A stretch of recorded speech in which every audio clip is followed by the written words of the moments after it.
सबसे पहले जानिए दिल्ली एनसीआर में मौसम का मिजाज पूरी तरह से एक बार फिर बदल चुका है। देर रात झमाझम बारिश हुई है। दिल्ली, नोएडा, गुरुग्राम, फरीदाबाद, गाजियाबाद, दिल्ली एनसीआर के तमाम वो इलाके जहां झमाझम बारिश हुई है वहां की तस्वीरें भी आपको दिखा रहे हैं। सड़कों पर लबालब पानी भरा हुआ हालांकि नजर आया। कई जगहों पर यहाँ एमसीडी के दावों की पोल खुल गई दिल्ली में। ये तस्वीरें आपके सामने। झमाझम हुई बारिश के बाद मौसम सुहाना, लेकिन सड़कों का क्या बुरा हाल हुआ है। ट्रैफिक व्यवस्था चरमरा गई है। इन तस्वीरों में आप देख सकते हैं।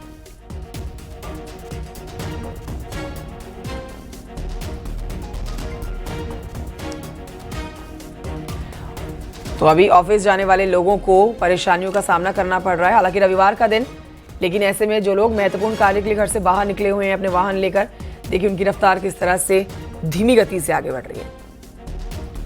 तेज बारिश से तापमान में गिरावट आई है, गर्मी से राहत मिली है, लेकिन सड़कों का बुरा हाल हुआ है पानी भरने से। तो दिल्ली में आज एनडीए शासित राज्यों के मुख्यमंत्रियों की बैठक होगी। राजनीतिक लिहाज से ये बड़ी जानकारी आपको दे देते हैं। आज दिल्ली में एनडीए शासित राज्यों के मुख्यमंत्रियों की बैठक है और पीएम मोदी की अध्यक्षता में ये बैठक होने जा रही है। महत्वपूर्ण ये बैठक। इस बैठक में ऑपरेशन सिंदूर के बारे में जानकारी दी जाएगी। इस बैठक में सीएम योगी के साथ दोनों डिप्टी सीएम भी मौजूद रहने जा रहे हैं। इसको लेकर सभी नेता दिल्ली पहुंच चुके हैं।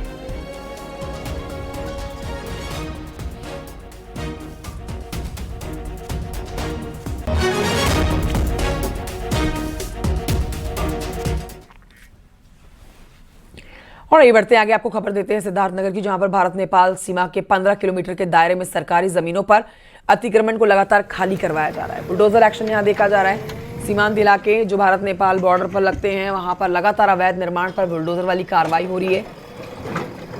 कई मस्जिदें, कई मज़ारे, कई ईदगाह बुलडोजर के माध्यम से जमींदोज कर दिए गए हैं। इस बीच आपको ये बताएं कि सरकारी खलिहानों, मकानों, दुकानों पर भी और धार्मिक स्थानों पर भी बुलडोजर की कार्रवाई हो रही है जो अवैध है। सदर एसडीएम ने बताया है कि अवैध निर्माण के लिए लिस्ट उनके पास है और मस्जिद, मदरसे भी इनमें शामिल हैं। कानूनी तौर पर नोटिस देकर कार्रवाई की जा रही है। बाकायदा पहले नोटिस दिया गया, जब नोटिस के बाद खुद से अवैध निर्माण नहीं गिराया गया तो बुलडोजर की कार्रवाई की जा रही है। राजस्व टीम ने उन अतिक्रमणों को, अवैध अतिक्रमणों को चिन्हित किया। चिन्हित करने के उपरांत जितने अतिक्रमण हैं उनके खिलाफ धारा 67 की कार्यवाही की गई। कुछ में मुकदमे चल रहे हैं, कुछ में निस्तारित हो गए हैं और कई जगहों पे ऐसा भी पाया गया कि नोटिस मिलने के उपरांत अवैध अतिक्रमण जिन लोगों ने कर रखा था उन्होंने स्वयं से भी हटा लिया है। क्या ये कुछ संख्या बढ़ भी सकती है जो अवैध अतिक्रमण है, या जो चिन्हित किए गए हैं बस इतने ही रहेंगे? मोस्टली जितने अवैध अतिक्रमण थे वो चिन्हित हो गए हैं। कोई नया संज्ञान में आता है तो उसको ऐड किया जाएगा।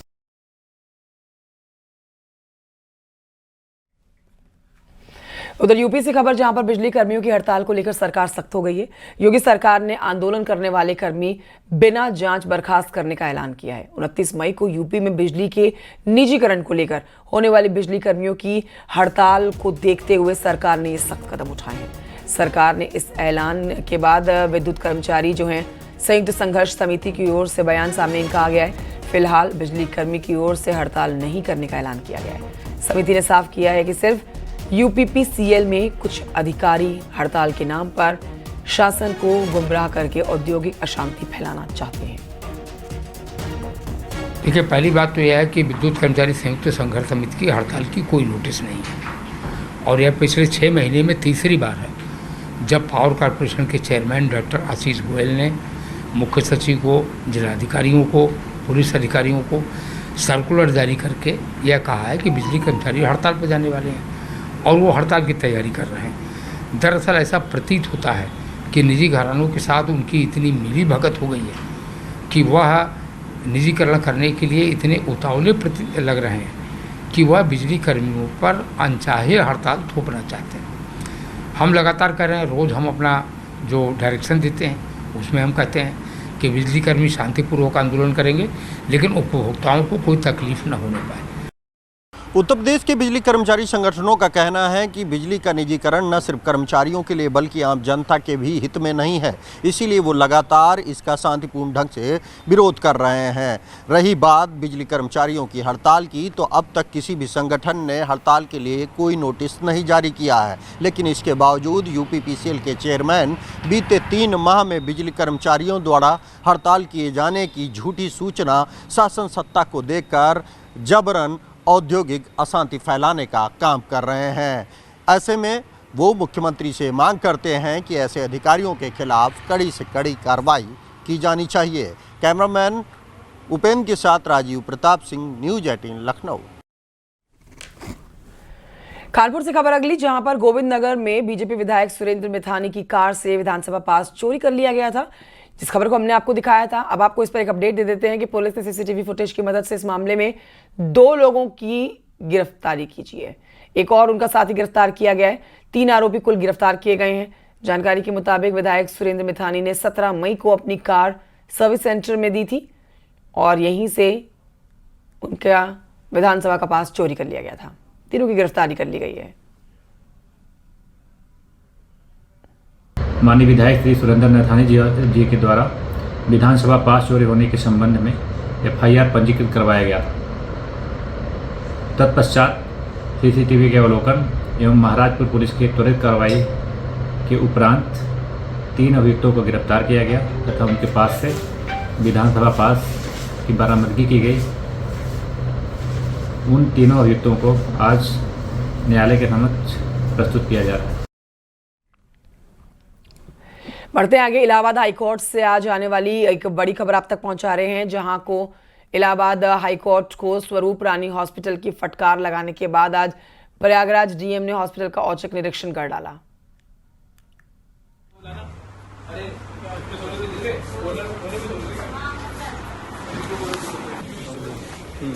तो ठीक है, समझ गए भाई। तो एक तो इमरजेंसी हो गया, ये में उसकी उपस्थिति, दूसरा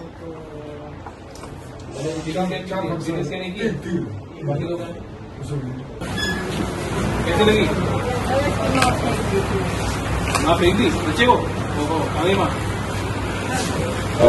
आज मैंने निरीक्षण किया है। माननीय उच्च न्यायालय द्वारा निर्देश दिए गए थे कि अस्पताल प्रशासन की जो पूरी व्यवस्था है उसको जिला प्रशासन मेरे निरीक्षण में देखे। तो आज मैं अपनी टीम लेकर यहाँ पे आया हूँ और आगे हम लोग अपने मजिस्ट्रेट की यहाँ पे राउंड वाइज तैनाती भी करेंगे ताकि वो देखते रहें यहाँ पे डॉक्टर्स की समय से उपलब्धता हो। जो पेशेंट्स यहाँ पे आ रहे हैं उनको उचित प्रकार से ट्रीटमेंट मिले, समय से यहाँ पे उनको अटेंड किया जाए और इमरजेंसी में और इसके अतिरिक्त जो भी सर्विसेज हैं हमारी MRI की है, CT स्कैन की, एक्सरे की है, तो वो सभी जो निःशुल्क सेवाएं हैं वो भी उनको प्राप्त हो। तो ये मुख्य ध्येय हम लोगों का, इसको सुनिश्चित हम लोग कराएंगे। उधर गोरखपुर जू में 5 और वन्य जीवों को बर्ड फ्लू की पुष्टि कर दी गई है। राष्ट्रीय उच्च पशु रोग संस्थान भोपाल से आई रिपोर्ट में संक्रमण की पुष्टि की गई है। तो भोपाल से आई इस रिपोर्ट में पुष्टि कर दी गई है संक्रमण की। इस रिपोर्ट के अनुसार बाघिन मेलानी, तेंदुए को 2 शावक, 1 हिमालय गिद्ध और कोकाटील पक्षी में बर्ड फ्लू संक्रमण की पुष्टि की गई है।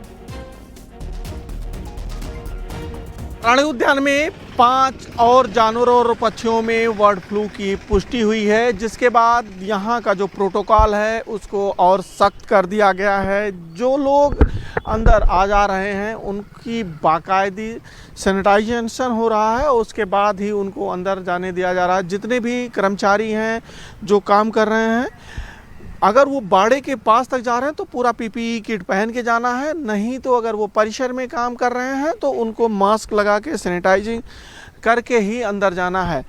जिन 5 जानवरों में पुष्टि हुई है उसमें एक मैलानी नामक बाघिन है, उसमें पुष्टि हुई है। इसी के साथ तेंदुए के 2 बच्चे हैं, उसमें बर्ड फ्लू की पुष्टि हुई है। एक गिद्ध में पुष्टि हुई है और एक मेन गेट के पास ही काकालीन नामक पक्षी है, उसमें बर्ड फ्लू की पुष्टि हुई है।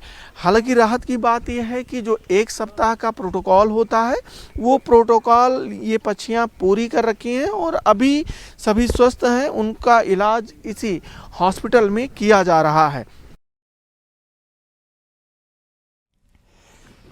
मुजफ्फरनगर से खबर है, जहां पैसे के लेन देन को लेकर दो शख्सों में विवाद हो गया और एक शख्स विवाद बढ़ने पर दूसरे शख्स की कार बोनेट पर जाकर बैठ गया। दूसरा शख्स कार पर बैठे बोनेट को शहर की सड़कों पर घुमाता हुआ नजर आया। काफी देर तक ये सब ड्रामा चलता रहा। आखिर में चौराहे पर तैनात पुलिस ने कार को रुकवाया और शख्स को उतरवाया।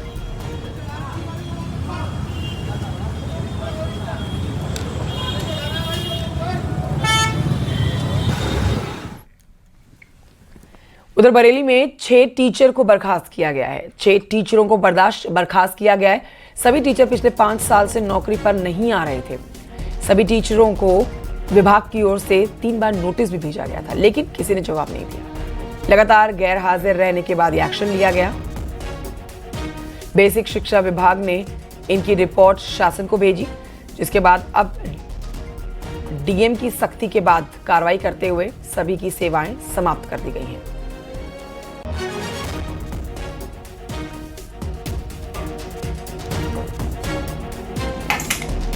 दिल्ली में जो 5 या 5 साल से ज़्यादा अनुपस्थित अध्यापक हैं, ये 6 अध्यापकों की अभी सेवाएं समाप्त की गई हैं, क्योंकि ये लंबे समय से अनुपस्थित थे विद्यालय में। इसलिए इनको 3 बार नोटिस देने के बाद ये उपस्थित नहीं हुए, ना ही अपने अनुपस्थिति के बारे में विभाग को कुछ अवगत कराया गया, इसलिए इनकी सेवा समाप्त कर दी गई। हाँ, अभी हम लोग विभागीय स्तर पर जानकारी इकट्ठा कर रहे हैं कौन टीचर लंबे समय से अनुपस्थित है। अगर इस तरह के कोई भी टीचर लंबे समय से अनुपस्थित पाया जाता है तो उसके विभागीय कार्रवाई नियमानुसार की जाएगी। जौनपुर से खबर, जहां पर नकल करते हुए 5 आरोपियों को गिरफ्तार किया गया है। सभी दूसरे की जगह पर बीपीएड का एग्जाम दे रहे थे। पुलिस ने संबंधित धारा में मुकदमा दर्ज करके 5 मुन्ना भाइयों को गिरफ्तार करके जेल भेज दिया है। ये मामला जलालापुर थाना क्षेत्र के बयालसी इंटर कॉलेज का है। अभ्यर्थियों की जगह पे परीक्षा दिया जा रहा था, जो चेकिंग के दौरान पकड़ा गया।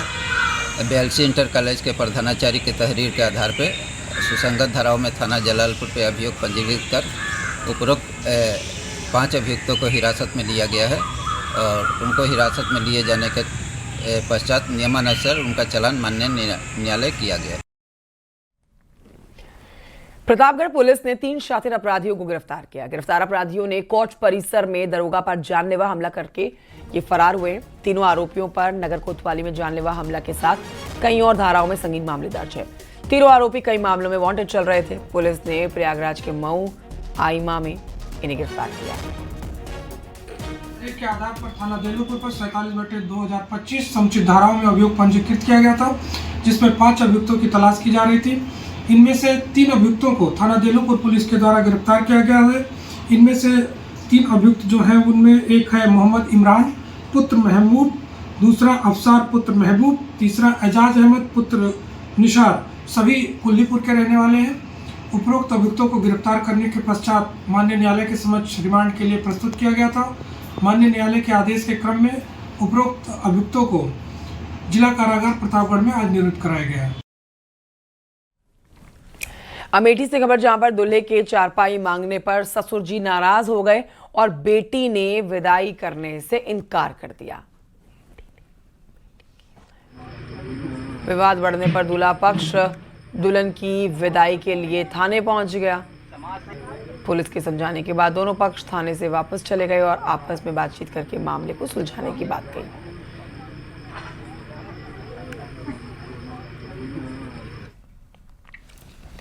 उधर मुजफ्फरनगर में डिग्री कॉलेज के प्रोफेसर पर गंभीर धाराओं में आरोप लगे हैं कि छात्रा से अश्लील हरकत करता था। गंदी बात करने का आरोप इनके ऊपर लगा हुआ है। छात्रा ने सामाजिक संगठन के जरिए शिकायत की। पुलिस ने आरोपी प्रोफेसर को हिरासत में ले लिया। कई धाराओं में केस दर्ज किया गया है। एक बालिका के द्वारा यहाँ के पढ़ाने वाले एक प्रोफेसर पे छेड़खानी और परेशान करने की बात बताई गई थी। उस संबंध में यहाँ उनके परिजन आए थे और आने पर उन्होंने इस विषय को यहाँ उठाया। पुलिस को जानकारी तब हुई, मौके पर आया गया, पूरे प्रकरण की जानकारी ली गई। जो बालिका जो आरोप लगा रही है उससे तहरीर प्राप्त कर लिया गया है। सुसंगत धारा में मुकदमा पंजीकृत किया जा रहा है। आरोपी प्रोफेसर है, उनको हिरासत में लेकर उनसे भी पूछताछ करके आगे की विधिक कार्रवाई की जा रही है। खबर जालौन से, जहां पर एक हैंडपंप से पानी निकाला जा रहा था, लेकिन तभी कुछ ऐसा हुआ जिससे वहां पर लोग हैरान रह गए। पानी की जगह पेट्रोलियम पदार्थ निकलने का दावा किया जा रहा है। ये पूरा मामला जानिए इस रिपोर्ट में।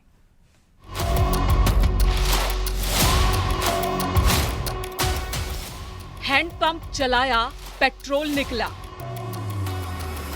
पानी में कहां से मिला पेट्रोल? कई बार ऐसा भी होता दिखा है जब हैंडपंप से पानी निकालने के बाद उसमें शराब निकली हो। बुंदेलखंड की धरती में ऐसे कई केस सामने आए हैं, लेकिन इस बार मामला थोड़ा अलग है। जब हैंडपंप चलाया गया तो उसमें से पानी की जगह पेट्रोलियम पदार्थ निकलने का दावा किया गया। मामला जालौन तहसील क्षेत्र के बुंदेलखंड एक्सप्रेस के पास अंबरगढ़ गांव का है, जहां ग्रामीण रोज की तरह पानी भरने के लिए हैंडपंप पर पहुंचे थे। किसी ने हैंडपंप चलाया तो पानी से पेट्रोलियम पदार्थ की महक आने लगी। पानी भी मटमैले रंग का था, उसमें झाग भी बनने लगा। ये 16 साल हो गए हैं। तो कभी ऐसी शिकायत आई उसमें नल में पानी आने में? अभी तक तो नहीं आई। तो आपने जब उसमें पानी आपने निकाला हैंड पाइप से, तो उसमें पेट्रोल और डीजल की आपको महक आई, तो आपने उसमें आग लगा के देखी, आग लग रही है उसमें? हाँ, आग लग रही है। स्थानीय लोगों का दावा है कि झाग बनने के बाद पूरा पानी पेट्रोलियम पदार्थ में तब्दील हो गया। गांव वालों का दावा है कि लकड़ी के टुकड़े पर पानी डाला गया और फिर उसमें आग लगाई गई। नल में कच्चा तेल निकल रहा है, उसमें गंध आ रही है, ना उसे पीने के लायक बचा है नल, ना जानवर पी रहे हैं उसमें। पूरी रात उसको समर चलाई हुई है, पूरी रात में उसमें कच्चा तेल आ रहा है। अच्छा, आपको कैसे मालूम कच्ची तेल है? उसमें आग लगा कर देखा, उसमें आग लग रही है, उसमें गंध आ रही है, चिकनाहट है उसमें, वो अलग पानी पे छा रहा है ऊपर। ये नल लगा कब था? ये 2009 में लगा था, 15-16 साल हो गए नल लगी हुई।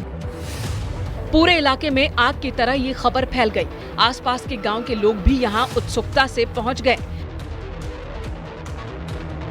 हैंडपंप से पानी की जगह पेट्रोलियम निकलने की सूचना संबंधित अधिकारियों को दी गई,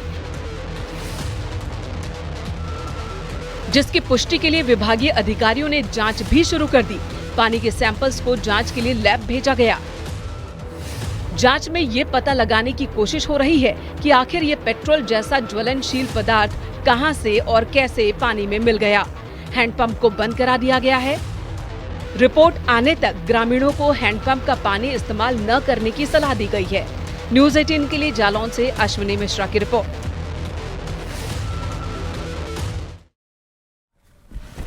और यहाँ एक छोटे से ब्रेक के लिए रुकना होगा। ब्रेक के उस पार देखिए पहाड़ की खबरें। जोरदार तालियों के साथ स्वागत कीजिए पंडित प्रदीप मिश्रा जी का।